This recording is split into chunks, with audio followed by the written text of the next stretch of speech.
My name is Brian Piergrossi, and this is The Circle. Greetings, everybody. Great to be with you. Woo. Very excited, happy, and overjoyed to be here. Excited to dive in, see what transcends and transpires, and see what happens, and see we'll use an Arnie word. See how erudite we become throughout the. What does it mean again? Erudite. Something about having knowledge, good I said it. knowledge. I said it meant to become more of a badass. And I think that's one way of defining it. it's a badass word. Having or showing great knowledge or learning. Though, Arnie, my response to you is great, then you can be Eurodite while I'm in my absence. So he can be erudite when you're not here, you mean? Yes. Oh, okay. Oh, Well, you know, it's interesting. The etymology has something to do about going from being untrained to trained. So it's kind of Untrained to learned or trained. something. Yeah, well, that Yes. is a. I do believe that we have to retrain our mind. So But I I think I we're I, moving from trained to untrained.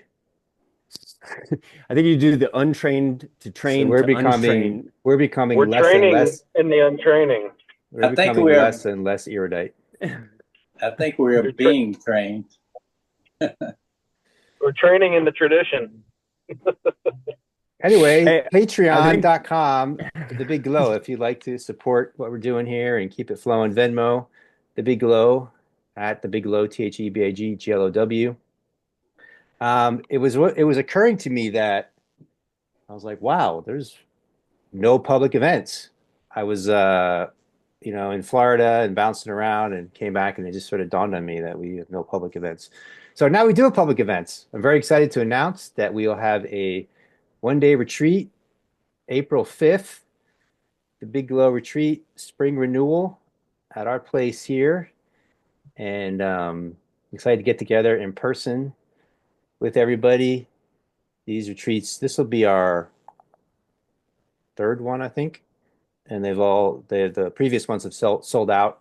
There's only space for we keep it small, 10 people. Sometimes we can go like one or two over, but roughly 10 people.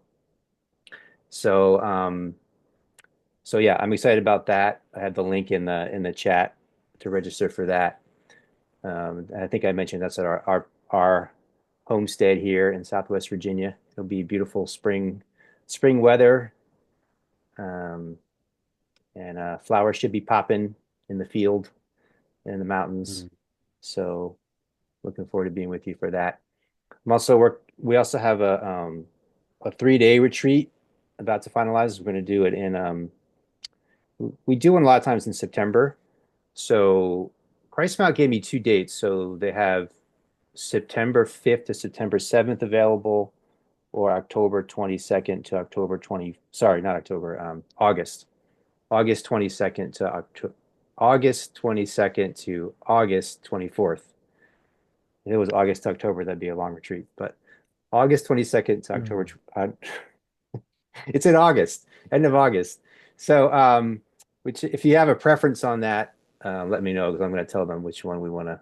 I I would I would lean personally. I'd lean towards September. We usually do it in September.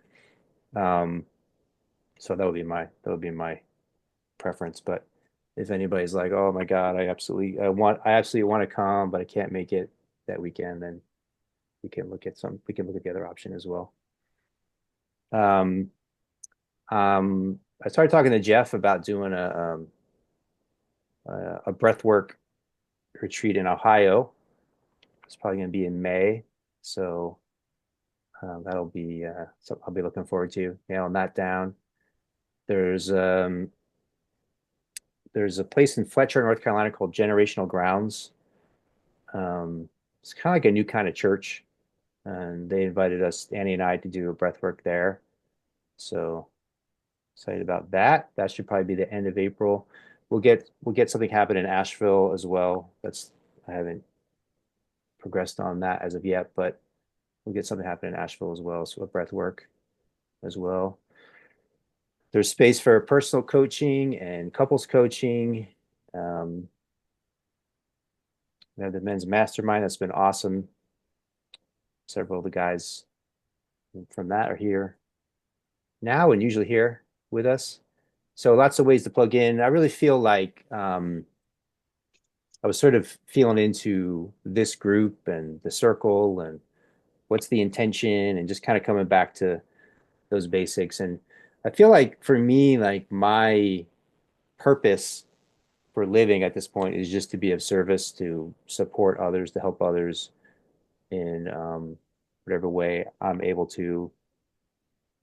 And so that's to me, that's the intention of this space is to be of service, to support and make a positive difference in your lives and the lives of the people you know are connected to. So feel free to spread the word and have the circle grow with resonant people. And then I think another big intention I was feeling into is I'm just sort of looking at what's happening with social media, which really dominates the way that people try to connect socially. That's kind of like, social media. So you think like, oh, I want to connect socially. I'm lonely. I'm bored. Let me go on Facebook or whatever your social Instagram or TikTok or whatever. Um, we've also been talking about in the men's mastermind, we've been talking about the rise of AI and kind of what role that is starting to play or will play in our lives. But the social media one, people are going there for social connection, and I don't really feel like it's very fulfilling generally. I feel like it's people are getting kind of the algorithm kind of gets you siloed in your own things that you like. So basically, you're clicking on what you like, so the algorithm shows you more of what you like, and it shows you less of what you don't like, and probably it shows you less of what you don't like because you're unfriending those people and blocking them and doing all this kind of stuff, right? So then you sort of have a world that you created that's just a world of that you like with people you like, saying things you like about things you like, and kind of reaffirming the stuff you like, right? So that's becoming, I think, more and more people's reality. And it's an interesting world where like in the human world, you can't just block people, like if you have like you know, if you're upset with your father or your wife or your child, your daughter, you can't just block them. I mean, they're like living in your house, so it's like you have to work through these things. But in social media, you can just like, oh, I don't want to see you or hear you. So I mean, I've used the function, so I'm not saying it shouldn't exist, but I'm just saying like it's a different way of being in the world, right? So so people are just creating this world of like these are the things that I want to hear, that I want to listen to, and it kind of reaffirms our own beliefs. So then I find when somebody hears something that's like an opposition or different, it's like they're like shocked. Like they can't even, it's like, like it's almost like jarring to the system because they've been so it's like people are becoming more divorced from reality because they're just in their own silo of what they want to hear where it's becoming more shocking to people to hear a diverse points of view or diverse perspectives which before would have been normal. Like it's a normal thing to just like have conversation and have different perspectives and have ideas and be able to discuss those and explore those and inquire into those and be curious about those. So I feel like that's essentially what the intention is I think it's going to become even more important, as time goes on, is to create a space where people can um, communicate with each other consciously and ask questions and be curious and listen and be present, presence being the foundation, and have dialogues and have communication that we're learning, we're growing, we're evolving, we're awakening our consciousness, we're making positive transformation in our lives. you know? So I feel like that's what this space is. And I think it'll become even more and more of the word sacred is overused, but let's just say a special place over time for that kind of communication. Because I think those places right now are becoming less and less. And what I've been kind of working on the last few weeks is like just kind of creating the foundation of like how do we listen to each other? How do we um, set the intention to receive accurate information? How do we explore what's true together? How do we discern what's true together? Because like the more that we can have those kind of basic foundations, and the more we can kind of go into any topic and apply those principles to any topic. And I think that's what the world really needs right now, and that's what is lacking more and more. And people are becoming more emotionally reactive because they don't even how to they don't even they're not even exposed to that kind of um, material or that kind of those kind of ideas anymore, or that kind of way of communicating anymore. So it feels important, and it feels like I was thinking of the word. Speaking of words, communication. Communication is a similar root word to communion, and like when you're having like genuine communication, you're coming into communion together, like a circle, you know. So like if you think about the body, if your body is really healthy and vital, your body is in all the parts of your body are in communication with all the other parts of your body, you know. So there could be different things going on, different experiences, different perspectives, right? Like your foot may be experiencing something different than your hand, but but they're in communication with each other. So that's the system is healthy and alive and vital, and there's a sense of communion with the body. The body is one. It's a unified field of intelligence. And then the inquiry is like, can we expand that out? It's been my inquiry actually, honestly, for years, and I think it's an inquiry that never ends. Like you just keep exploring it because it's really kind of I think it's what we're here for, and it's actually really fun. Um, can you expand that out into another person, or three people, or four people, or five people, or 10 people, where that unified field of intelligence is expanded out, where there's genuine, real, authentic communication, where people are genuinely like listening and hearing each other and exploring whatever is arising essentially in the moment. So being like really fully present together. And there's a lot of talk about meditation and mindfulness and these practices which bring us into the present moment. And my inquiry would be, can we be present in communication? Can we be present with ideas? Can we be present with thoughts? Can we be present with our body while we're communicating, right? How we feel in our body while we're communicating, with our breath while we're communicating, right? So kind of interacting with stories and ideas and thoughts that are connected to feelings. Sometimes it's deep feelings, right? And being able to be present and being able to be grounded within ourselves and be able to be in genuine communication with each other, which then reflects the truth, which is the communion. It becomes realized. So in other words, like I think communion is the case, like we are actually all one, right? But then when we have the genuine, authentic communion, the communication, then the communion is realized. And I think that's what God wants from us, right? Is to realize that divinity within each other and to see that divinity with each other and communicate from that place together. So, so that's awesome. And as I mentioned previously, there's many, many forces that don't want that to happen for various reasons and are trying to manipulate us in different ways and divide us and separate us and get us to think this about certain groups and this about other groups. And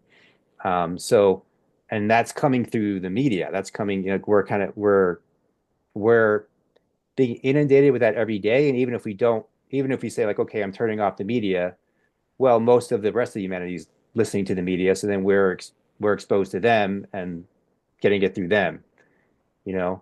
So it's an interesting time. It's an awesome time. It's an amazing time. I think we're a part of something special. And I'm happy to be here with all of you. And I think I just want to open it up to what's happening for you. What are you feeling? What's going on? What are you noticing? Is there any kind of like challenge or difficulty that you'd like reflection on, or something that you'd like support on? Or you can also just share, wins or things you want to celebrate. We've been doing some gratitude rounds, so you can share things you're grateful for. But, basically kind of two layers here, right? Like we'll be talking about something, but then we'll be exploring underneath that how to have that genuine, authentic communication that exemplifies the communion that we are and emanate that in the world.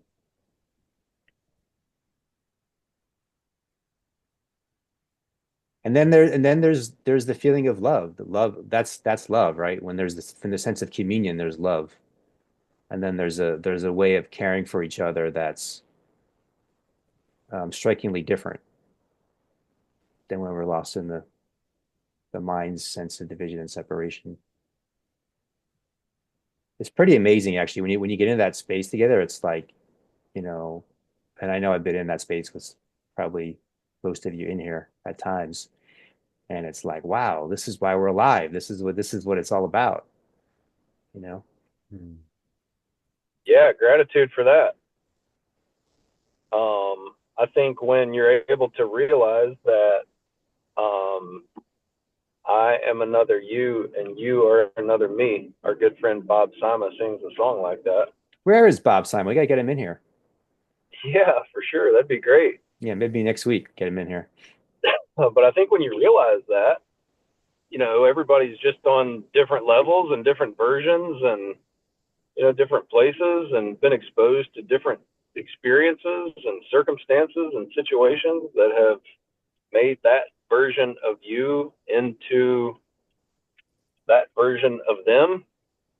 I think it's much easier to have compassion for the people and the ideas and all the ways that they're different from us, from you, from me.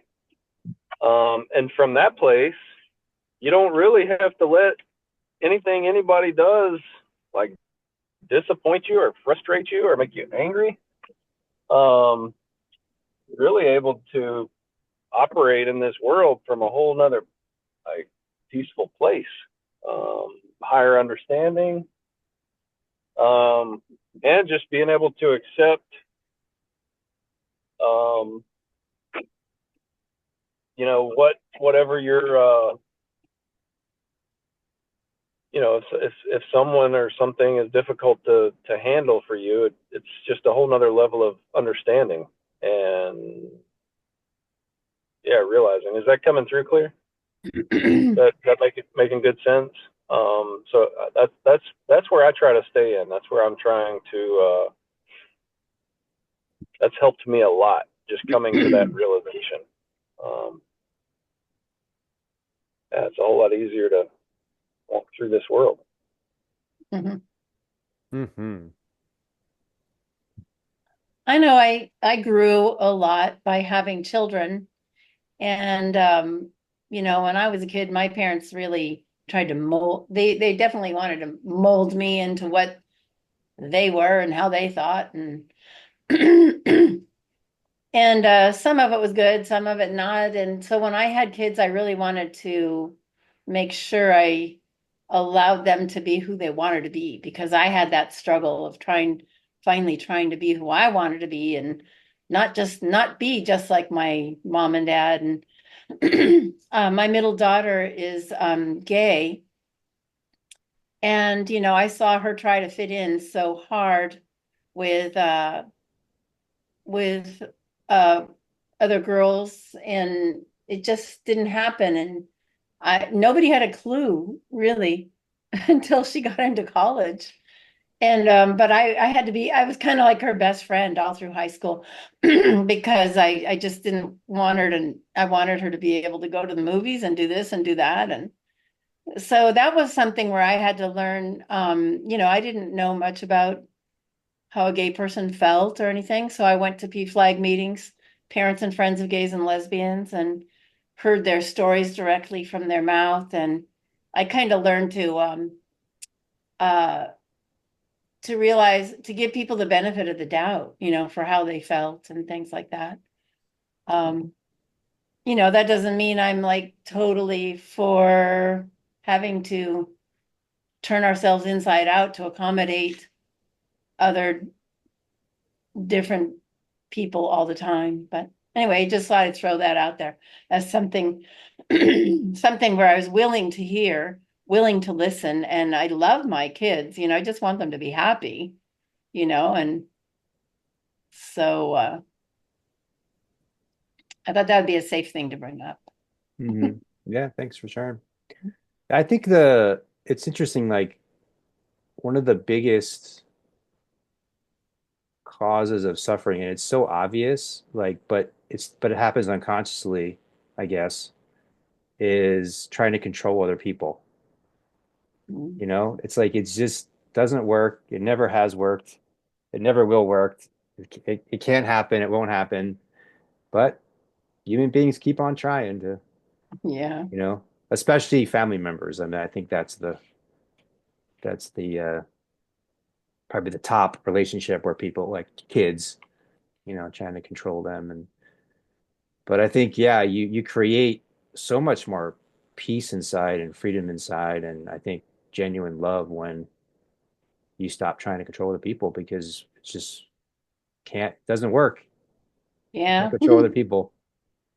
And they say that kids usually rebel about against their parents. My dad was an ace fighter pilot in the Marine Corps, and he was a very Republican guy. And my mom was very Bible oriented. And as I got older, I became more of like a peacenik kind of, hippie type, and I rebelled against them, and I wanted to be different. It's just kind of normal sometimes. Kids, if your parents one way, they want to be a different way.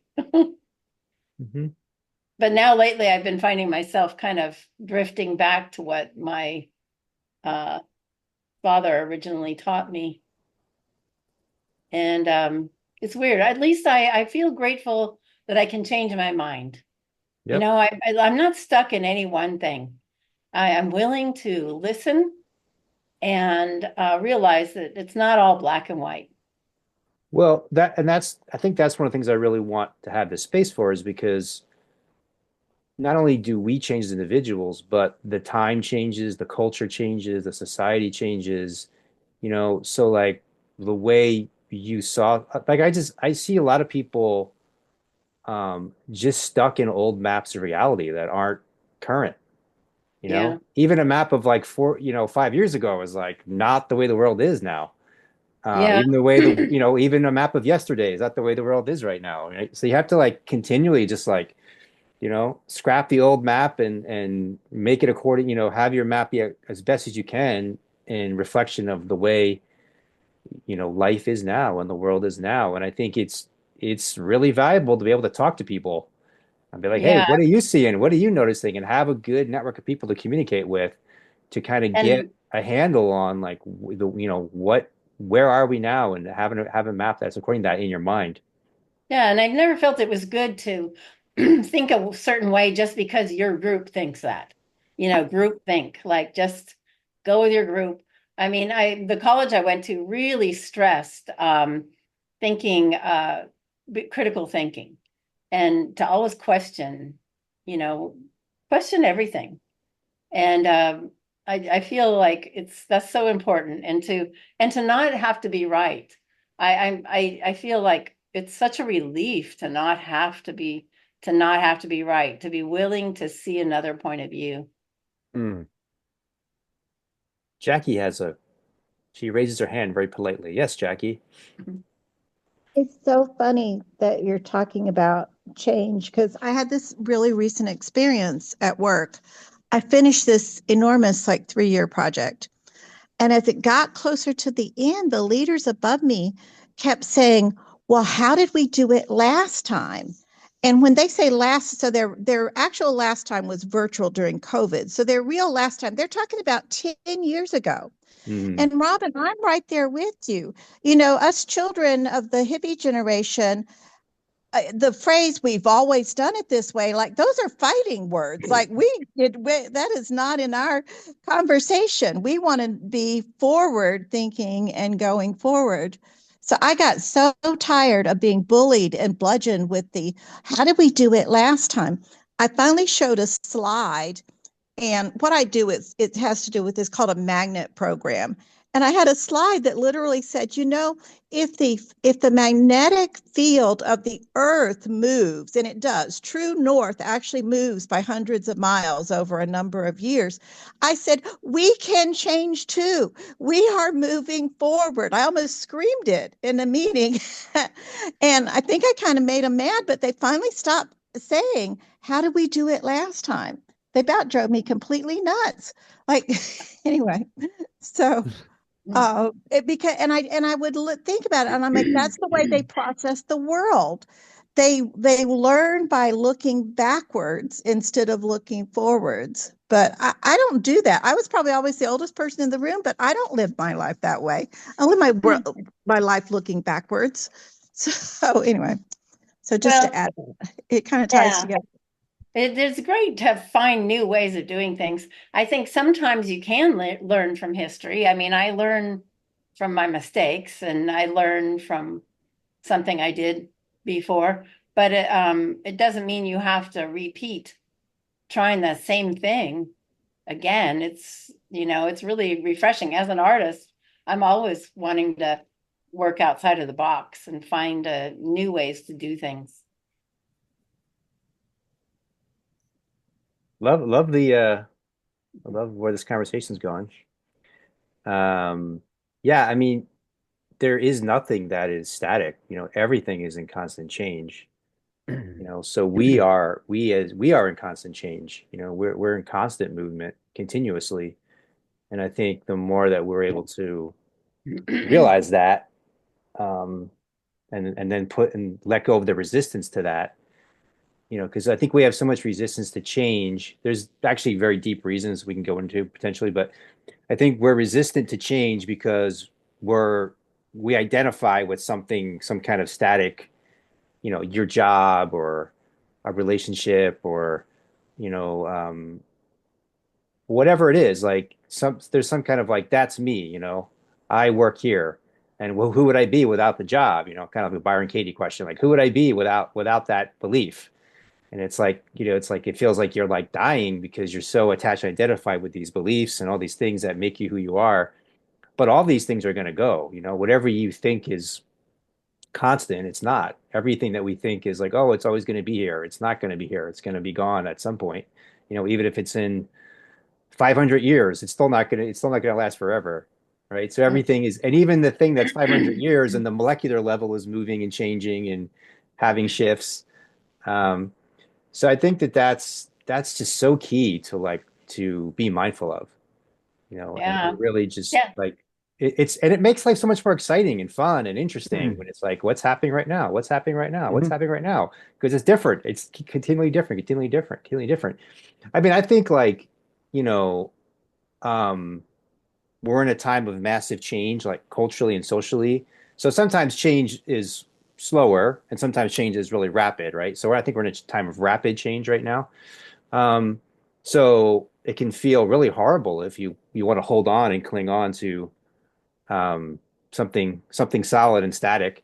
Uh, But it can also feel really exciting if you just embrace and let go and see what happens next. I'll tell Um, you one thing I'm really afraid of. I woke up in the middle of the night being afraid of this. And I'll let everybody else talk after this. I don't want to talk too much. But my daughter sent me a painting that was done by AI. She told the AI, make a painting with a reggae guy on a surfboard at sunset. And it produced the coolest looking painting, yep. of this guy, and just like really cool. And I have to admit, last night I got this fear, like, oh my God, You're people going to could be do that and just replaced. put that on their wall. They won't need me, you Yeah. know? Yeah. And so, I've started exploring with creating AI images as well. And we yeah, started and talking about that in the, AI it's like, these new inventions, the only thing that gives me comfort is that they can be used for good or bad. And, there was a time people were afraid of the telephone, afraid of it, all these are things that come up. But I am a little afraid of AI, and they Mhm. say if it gets out of control and Yeah. We started talking about it in a men's mastermind group and have some good explorations on. Yeah. So that's something we can tie in as well.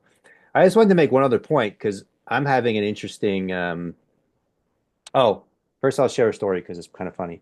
So my friend tells me about he's in this office. I imagine people in those offices with like those really horrific lights. What are those called? Like when you're in school and those lights that like Fluorescent. yeah, thank you, Gio. The fluorescent lights are like blaring down, and he's in this old office, and there's a bunch of desks, and he's walking down the aisle, and every time he walks down the aisle, there's a desk that's like jutting out, and he bangs his like hip against the desk, and hurts himself. And so he goes to the boss, and he's like, "Sir, whenever I go down the aisle, this one desk is jutting out, and I hit my hip on the desk. Would you mind if we just move the desk back a bit?" And the guy looks at him and he says, "This desk has been here for 25 years, and that's where it's going to stay." So the desk stayed, and he kept banging his hip on it. So that's an example of like, being open to change when you don't need to have the desk stay there for 26, 27 years. But on the other side, here's an interesting thing for me. I'm finding, because I'm someone that's, I don't know, just I sort of naturally, when I reflect back on my life, there's sort of I don't know if it's natural, but there's sort of a rebellion to most everything. Um, and I'm sort of finding the inverse where I'm finding like a lot of things that are traditional actually are correct and are right. And I don't know why I was really fighting them. And actually, many, many people came before me and they actually tried all the stuff and they actually figured out what was the best way. And so then they passed it down to others because they learned that this was the best way. So I just wanted to put that out there as well, that um, sometimes the traditional way, which has been done the same way, is actually done the same way because people have learned that that's the best way to do it. So it's like a combination of that and then also being alert to seeing if it's not the best way to do it and then making the change. But I think I have more of a respect and honoring of tradition than I did, let's say, 20 years ago or 10 years ago or something like that. Because it's like the people that came before us, they're just trying to pass down the wisdom, that they've gathered. And some of it might not be applicable anymore, but a lot of it might still be applicable. and you probably learned a lot more by turning away from that tradition for a while and trying something else, because you can stick to something theoretically and never really know if it's really your truth or not. But when you try different things, then you learn. Yep. Yep. Yeah. And you learn for yourself, which is one reason why I love America, because we're a free country, so there's a relative freedom to like be a rebel, push the boundaries, try something unique, and in that, freedom, which I also think is what God's granting us in this dimension, um, we can actually become refined, because we choose for ourselves to be a new way. I think that that's a precious freedom because it's one thing to be forced to change by your environment, it's another to learn and decide to for yourself. Yeah. Consciously, intentionally. Yeah, because you understand why. And then you are critically thinking because you can explain, why these Yeah. traditions have been. It's good to drink water because it's always flowed off the mountains and it continues to. Yeah. And he says a lot of the traditional ways also seem to align with natural law, I'm seeing. Mm. And I think Will makes a great point here too. It's easier to change when you appreciate the changeless. Hmm. I like my dad was like, yeah, do whatever you want, but don't come back and want to borrow money from me. Mm. So like if you mess up, you fix it, you know? Mm-hmm. One thing I thought of, Dad, when you were talking about the change, I actually made a TikTok video on this a while back, but I kind of think of I have like a strong interest. My dad knows I have a strong interest in like evolutionary psychology. But one thing that That's that very Charles, erudite. what does that mean? Badass. Okay. It means you're a Um, badass. okay. But yeah, one thing I thought of is when Charles Darwin, when he talked about survival of the fittest, a lot of people think that that means like the strongest or like, the person who's just can bear like the most pain or something. That's not actually what that means. What it means is the organism that can adapt the most to the environment Mm-hmm. is the one that passes on, is the one that goes to the next generation. And I kind of think of that in terms of change as well in people's lives. Like a lot of people, when change happens, they don't realize the importance of being able to adapt to that change is actually an advantage. It's actually about, surviving and moving forward. And when people are resistant to that change, they're not allowing themselves to become somebody who's malleable. Because in the world, anything can happen. This is why there is philosophies like Buddhism and Stoicism, which focusing on having acceptance and focusing on the things that are in your control. Because unfortunately, the world can be very unpredictable. There can be a lot of changes that are, not expected and things that we don't like to have happen. But in my own personal experience, I realized like I had to learn the hard way. Like that's just the way life is. Sometimes there's things that happen that you don't like, and it's not about resisting that. It's not about you know, um, saying, "Oh, why can't it be another way? Why can't it be this way? Why can't it be that way?" It's about learning to adapt to that change. And it's not just about having acceptance, like that's part of it, but it's also about having the intelligence to know how to move in that environment. One thing that I think of is nowadays, especially in my generation, a lot of people don't realize the detriments of, as you were saying, Dad, like social media, right? I think social media is a huge problem in the modern day, and I think having the discipline to not stay constantly on social media is actually a huge advantage in the modern day in terms of like productivity, but also in terms of like staying focused, staying disciplined, keeping like a mindfulness practice, of having that stillness in your life, not always having this constant external stimulation. I think, social media, there's other things too that I think in the modern day can pose a lot of issues.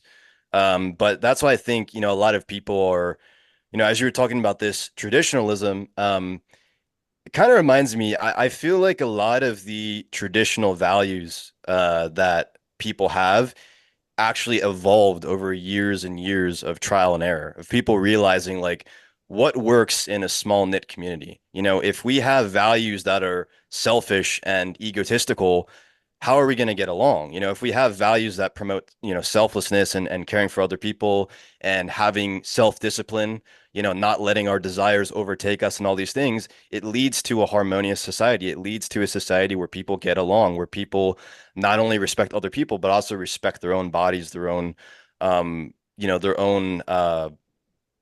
goals in their life, right? So I think, a lot of these traditional values, they're still applicable to the modern day because of the simple fact that people have realized over years and years that this is what works. This is, what allows communities to flourish. This is what allows the human soul to flourish in the world, and this is what allows for healthy relationships. This is what allows for, et cetera, et cetera. So I think, there's definitely like what happens, I think, in societies is society goes through revolutions, right? So you had things like in the late 1900s, you had like the sexual revolution, you had kind of like the hippie movement, this kind of break out of conservatism. And I think that that was actually necessary. I think that a lot of the things that happen, a lot of these movements outside of the things that are kind of traditional is necessary for us to see things from a different lens of just like, oh yeah, this is just some dogma that we have to follow. This is just what we have to do because it's what our parents told us or what society told us. It's like no, there's actually a reason for why these things are there. There's actually like these things have evolved through years and years and years of processes, right? And that's why they stayed because that was what worked, right? But I think we in the current society we live in because of the fact that we're not in those like harsh environments that our ancestors were in. We're not in like these we're not worried about like some tribe trying to attack us or we're not worried about catching some certain diseases or whatever. It's like a lot of those things they're not really necessary per se. Like it's not like you're gonna die out if a community doesn't follow these certain rules, but I do think that it allows for the mind, the body, and the soul to flourish. I think that at the end of the day, the biggest issue in the modern day is not whether people can survive, but it's whether people have, are happy or are fulfilled, or are, a lot of people struggle with mental illness, a lot of these things, right? And so it's finding a way where you can a lot of those traditional principles I think allow for to have a not only a peace in your own life, but also to have peace in your relationships with others, you know.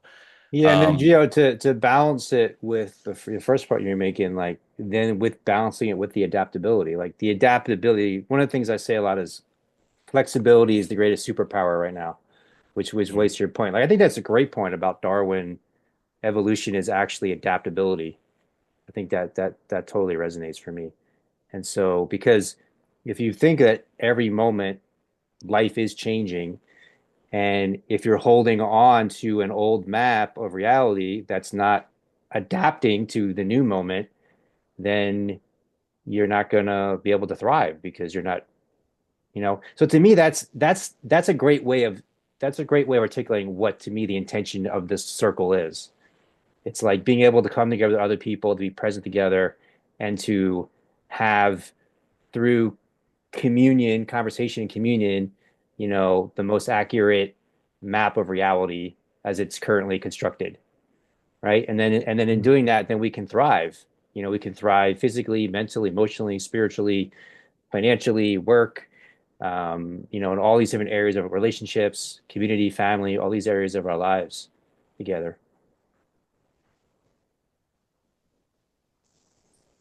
Yeah, I just want to add, I also think along with that too, like I said, it's also like when people talk about like, oh, they notice that there's actually some values in these like traditional beliefs or these things that their parents told them.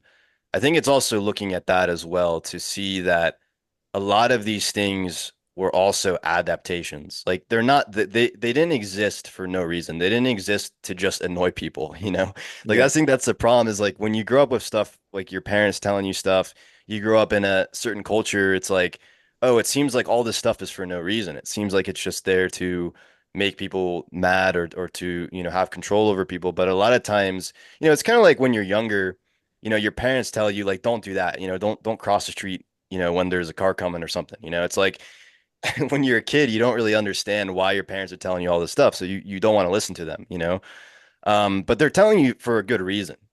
And I think, despite it being a little bit different with, like cultural things and belief systems and stuff like that, I think it's somewhat similar in the sense that a lot of these things they've been passed on and they've been carried forward because that is what worked. That is what was um that is what allowed people to basically survive and adapt to their current environment, right? And continue, on adapting to their environment, right? And they realized over time these are the things that worked. And so, sometimes people don't even know why they're doing certain things, but because people before them did it, and people before them did it, and people before them did it, and it worked. That's why they're doing it as well. So I think maybe what we need is like to look at these value systems, these different values, and to actually understand why they're there. I think that's like the difference is that a lot of older generations, they just did things because it was what they were told and it worked, so they continued to do it. But I think the difference now is like now I think there's a calling to actually understand these things on a deeper level and why they're there and to integrate them with like an actual knowledge and understanding versus just like a blind blind following. You know what I mean? Hmm. I think yeah, you guys making me like to Robin's point, there could be a like a part of the natural order is to test the tradition, probably the younger generation, to test the tradition and see if it still holds up. Right. So because tradition, some things to me feel like they're almost timeless, like they're almost like they're just as long as human beings are human beings, they'll be true.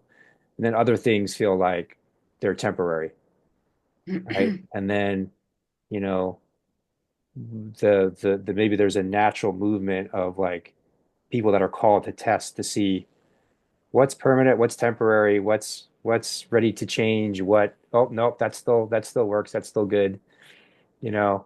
And yeah, that maybe that's something that's those people are kind of like serving almost like almost like if somebody's well, it's not quite the best example, but basically it's almost like you're doing it for the benefit of the whole in a way because if you're testing the tradition and it doesn't the thing that you're trying doesn't work, you're going to suffer and learn a lesson. Maybe it's a hard lesson, right? But maybe you test it and be like, actually, I found a better way, right? So it seems like that's part of like kind of making this testing the thing, making it strong. It's in a way it fortif I guess what I'm saying is in a way it actually makes the tradition stronger if it still holds up. Yeah, one thing I keep thinking about as we're talking is how grateful I am to have a partner that I can trust, who says what he's going to do, what he's not going to do, and that's what happens. Because and we got together, we both admitted to each other, hey, when we have a partnership, like I don't really think it's cool if you go off and have sex with somebody else. And he's like, yeah, I don't really like that either. So let's make a pact that we're not going to do that. And if we want to, we'll come tell each other first, you know, and and it's pretty cool. I think to myself sometimes how being really integrity in your life would almost be like there's a camera on you at all times. And are you really doing what you say you're going to do? Are you really living out that kind of truth?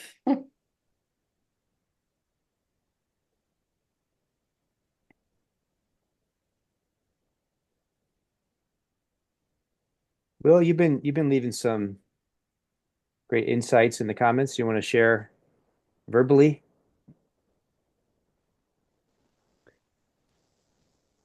You guys are just getting me thinking, that like all these comments have been really great. I like what you just said, Robin. That's like one thing that I think technology is going to reveal to people, like that there's no real privacy. So like, it's almost like learning that are, I don't know, just bearing ourselves in a way. I think previously people might have like thought that it's like things can't be known or something, but that's like one of the shifts of technology that's occurring is Yeah. that things are known because we're all in this unified field and we didn't create it. We're necessarily participating in it and everything gives off a vibration, right?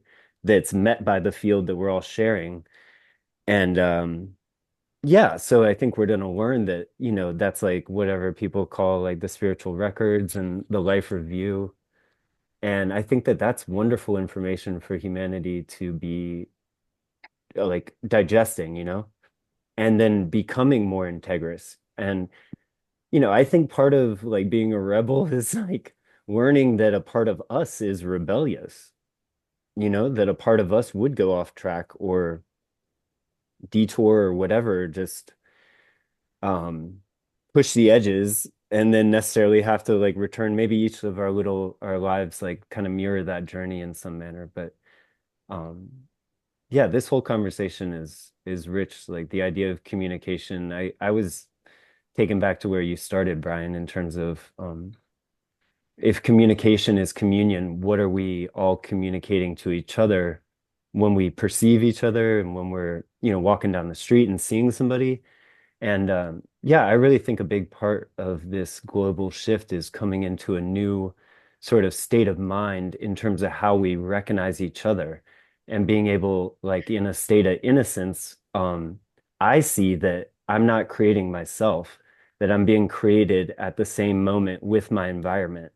And therefore I'm one with my whole environment is like how it appears to me. Like that I wouldn't be myself without them, nor would they be themselves without me, because like what we're witnessing is like a single phenomena, And I think the technology is helping us appreciate that too, because we get all these webcams around the world. We can see that like creation unfolds around the universe in the present moment. And so coming into like appreciating that we're all enjoying that miracle, is like a headset that I'd like to, wear and feel that kind of like closeness with everybody, that we're all witnessing, the same present moment miracle, and that it's our will to, it's my will to love the other and be loved, and we're extending and exchanging. Y'all feel me on those thoughts? I mean, it's a big mission, but when we're talking about coming together in communion and communication, yeah, I see that kind of like equal recognition and innocence and shared purpose as being like a huge part of that. That yeah, because I don't know, we're the participants in life, but we're all like witnessing something, right? We're like witnessing one thing together. Uh And it's the old thing and it's also brand new, which is why spirituality is great because it's like at the depth of it, right? It's changeless, like in the immaterial realms, but in the present moment, it's always changing. So that reminds me of like the inspiration. It's like staying present because life is always dynamic, but also staying invisible and rooted in that, like, we're already spiritual beings, and that on that level, this whole world is kind of illusory because yeah, I'm not going to keep my body or take any of this to heaven except my memories and my love. So, um, yeah, to me, that's a vision of like why spirituality can be practical in terms of this global uniting is like get safe inside, but then, healed enough to be present with everybody and commune in the present moment. Um, It's a beautiful vision. Y'all feel it. We're all contributing to it by being present, learning to love our lives. So I vibe on that. It's like being aware of the absolute, Mm-hmm. which is unchanging, Mm-hmm. and then being aware of the relative, which is continually and constantly changing. Yeah, it's a beautiful harmony, maybe, of dynamicism. And I think you made a great point, which is it's easier to change when you're appreciate. It's easier to change or to appreciate change when you're grounded in the changeless and the unchanging. Yeah, it's almost like imagining ourselves like already dead or something and being like, well, you know, like being able, because yeah, I know my ego is terrified of change. I've just been struggling with that, like how much I cling to a familiar form of love. It like literally is like an iron fist grip that I like have to pray and like beseech like a higher power to like be not scared to let go. So, I have great compassion for anybody who's struggling with that because I see like our kind of personality or the egoic idea as being ripped like super hard on its familiar structure. And I see anytime we're trying to like to be defensive or attack or be right, it's like some way of trying to hold on to that.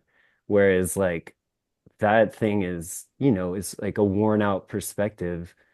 Um, I think for a lot of us, we see how that's a detriment too to our joy. So learning to like just open and trust and be able to release and accept is like a lifelong journey. But that's why it's helpful to talk about it or be encouraged by other people who think that that's valuable. Because the faster we can do it, the more available we are to resurrection or a remaking of our life. But I The think faster inside we of accept, yeah, accept, yeah, and love, allow what it's a needs great to line. pass. The faster we accept, the more open we are to resurrection.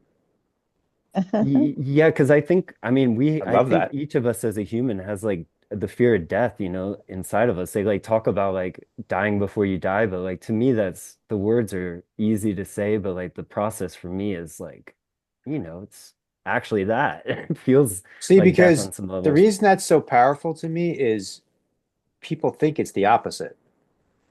They Mm, think the faster I accept, then I'm going to be stuck because I'm mm, accepting the way things are, But yeah, right. I think it's exactly the opposite. But it doesn't the mind, it's hard for the mind to get it like that, but Hmm. it's actually the faster you accept, the more open you are to the resurrection. So it's actually the Right. more quicker things move. Mm.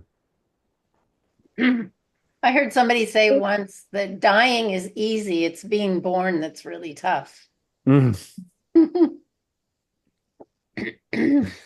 It's also really the ego that dies. I mean, we don't die, but the ego just tries to tell us all these different lies and things. And kind of going back to what, like my larger group there at work, their past way was very controlling. All the power was in the hands of a few. They felt like they had to tell all the workers exactly what to do. And my approach to this project was much more open. Like there's 100 different departments. They're all going to go be themselves. And that was my message. Just be you. Show it. And I would encourage them, show these were inspectors that came in, show them how great you are. Mm. You tell your story about how wonderful you are. And they were just like so not used to telling people how great they were. They were used to telling them exactly what to say and how to not be them. Like they did not trust them to be themselves. And so I was kind of like blowing their minds going, no, you have to let them. Mm. And it was very successful. Everybody with every place they went to said our department is the best one to work in. Like they all were so happy in a really rough work environment. But if you let people be themselves, they really step up and show ownership. Anyway, I don't know where I'm going with that, but that unity concept of trusting that people are all one and they're going to do fine. Um, and I so, like that. That's kind of what I'm talking about, Jackie, in terms of like a global vision is like being charitable to other people, at least like witnessing that the universe made them too. Like every race, every person, we're all like co-given the equal miracle of life. Like I just love that as an idea of like mutual respect, and then it is practical too, like in the workplace, like, you know what, maybe I can just trust this person, or give them that charity. Or I just find that to be the way to avoid like obstacles, is that so often human consciousness is like, I'm better than you, or we're unequal, and thus we're gripped at each other. Whereas to me, God's vision is like, this is all a miracle and nobody's doing it. We're all just like if you imagine innocence, just like, whoa, how did we get here? Like, what are we supposed to do with this? Like, what do you want to do? Like that to me is a good question for like the circle, is like, what do you really want, is always a great question just from like the heart. Like,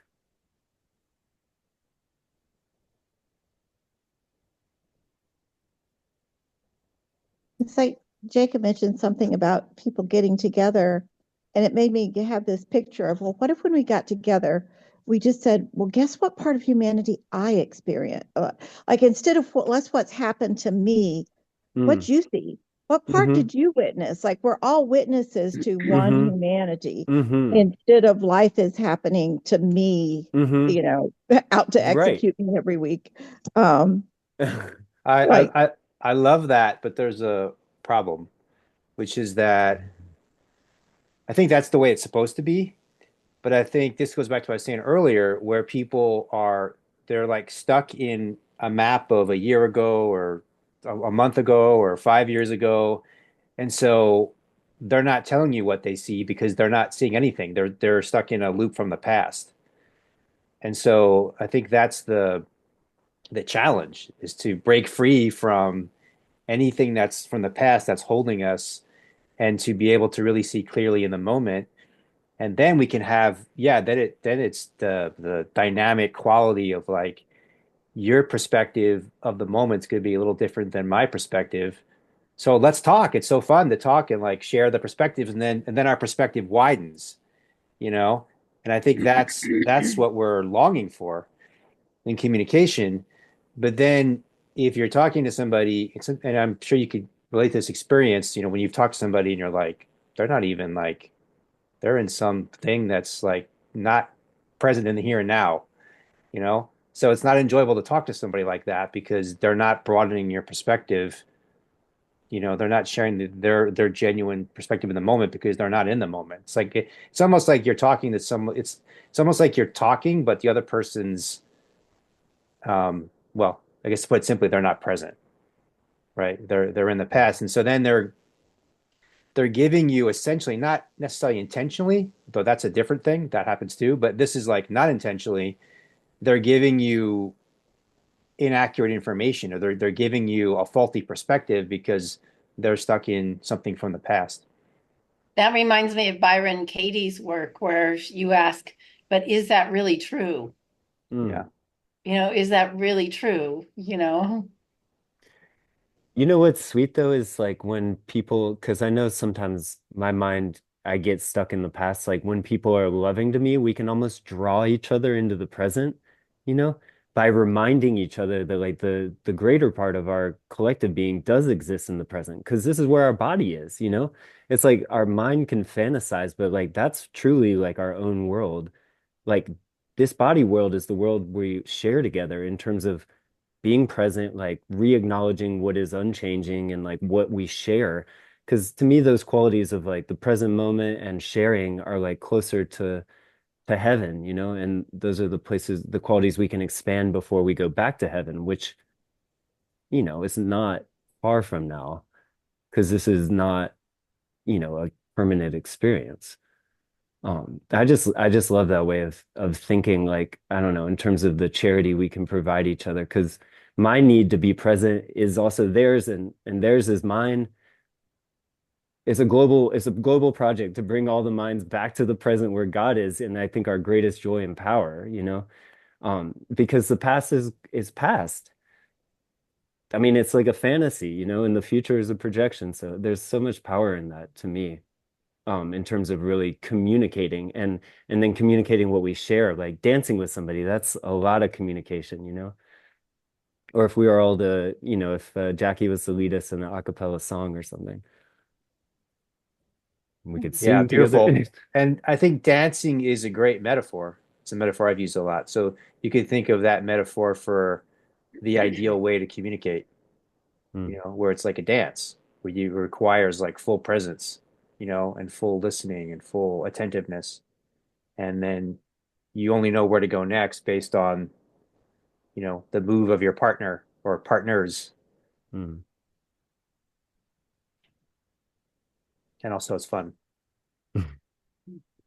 well, and the truth is, that's really all we can do because we don't control the future. I mean, we can sit and have 100 blueprints in front of us, and what will happen tomorrow will not be on any one of those 100 pages. I can get, it's just the way that it is. Have you ever read The Black Swan? Nicholas Nassim Taleb talks about how the things that actually change the world are the things that no one thought was going to happen next. And so, anyway, I always live by this. I talk a good story, but I Well, I agree about we don't know what's going to happen in the future, and I would say we create the future in the present. You know, we create the future. The more present we are, the more we are a channel for God to flow through us and create the future. So we don't have to know it. We're like it's almost like the more alive you are to the moment, the more it's almost like you're embodying the future. You're a the conduit to the future. You're the bridge that's you're the vessel that's creating the future with everybody else. Not I'm not saying by yourself, but with everybody else that's present in the moment. Like us being present, like none of us know what's going to happen next in this conversation, right? Which is so exciting and so enlivening and dynamic. But us being present, we're all creating what happens next. So it's like we don't have to know because we're participating in what happened. We're participating in what the creation of the future through our presence together right now. I use some of that in front of hundreds of nurses, Brian, because we do performance improvement. And in some ways that has a negative connotation. You did something bad, it's not where it needs to be. But I said to them, I said, every time you're working on improvement, you have one foot in today, in the now, and the other foot is in the future to make things better for our patients and for our coworkers. You're going forward. You're showing love to the future. And I think I kind of like, they were like, this woman's kind of out there.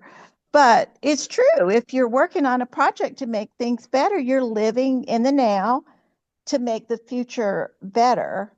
And just totally remove any negativity or whatever from it. Just be present. Anyway. Yeah, and I actually think being present in this kind of goes to like this fundamental question of like, are we good or are we bad, right, as human beings? But I actually think just being present is enough to make the future good. If that makes sense, like that's our nature. So us being present we naturally want to make, like most people aren't like, I want to make the future worse. Most people they want to make the future better, but they're not present. So it doesn't become better. But if you're present, then your future will naturally become better just by your presence. I feel like kind of something I've noticed is like the things that are the most natural seem to also be the things that bring you most into the present moment.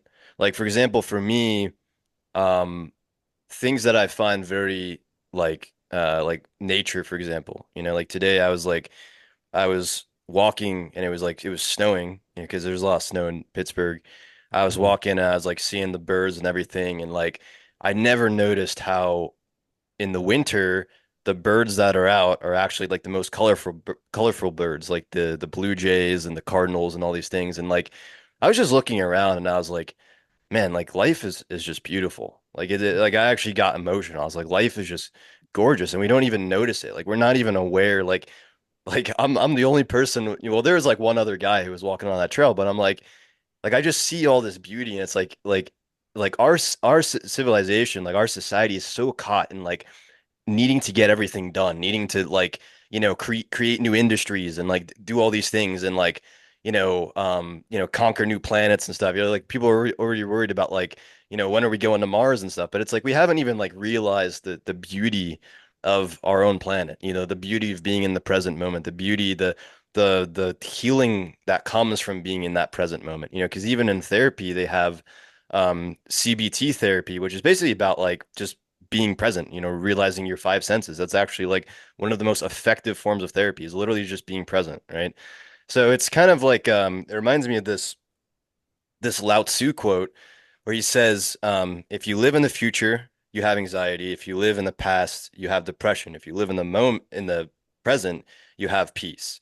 And I think like that's really important to understand. Because another thing he said is nature does not rush, yet everything is accomplished. So I think like a lot of people were so many people are focused on like I need to get everything done. I need to like control everything. And that control, that need to control the future, that need to try to accomplish everything and rush everything, it actually leads to more suffering because you're trying to, like, nature does not operate in a way that is very like, everything has to be this order and this way and this, that. It's like you're trying to control something that just flows. And I think that's why, like, when you look at a lot of the Eastern philosophies, Buddhism, Taoism, a lot of these Eastern philosophies, it's very interesting because a lot of the focus is on nature, on like, like the flow of river, like, kind of like this like Zen Buddhism. And I think like a lot of our society has forgotten that. Like we're so caught in, I think a lot of the causes is like this constant external stimulation with social media, entertainment, all these things. It kind of takes us away from that present moment, which is so healing. It's so beautiful when you can just return to that and just look around you and observe, like observe the beauty in nature, observe the beauty in conversations with your friends, like, sometimes people get lost in other things and they don't realize just the beauty of the moments. And that's the things that I really think is so amazing about life is like it's really the small things. It's not, having the biggest house, bigger house than everyone, or having all the money in the world, or all the things that society says. It's really those like small moments, the moments of seeing like the birds in the trees, or seeing the snow falling, or like having that really deep conversation with a friend or a loved one, or having that community with people. Like, to me, those are the best experiences in life. Like, those are the things that really bring beauty to life. And that all happens in the present moment. It doesn't happen in the future or the past. It doesn't happen in your thoughts. It happens in the present moment. And I think the more that you can center yourself in that present moment, the more that you'll be able to experience like the richness of life. Uh, Appreciation. That's the word I always think of. Hmm. It really does make life. I like having a small house because you can keep it warm easily. I just like appreciate having it be warm. And I imagine these huge houses having to, trying to heat them all. Yeah. Anyone have any final words of wisdom, insights, appreciations, gratitudes would like to share in words? You're all sharing vibrationally with your presence.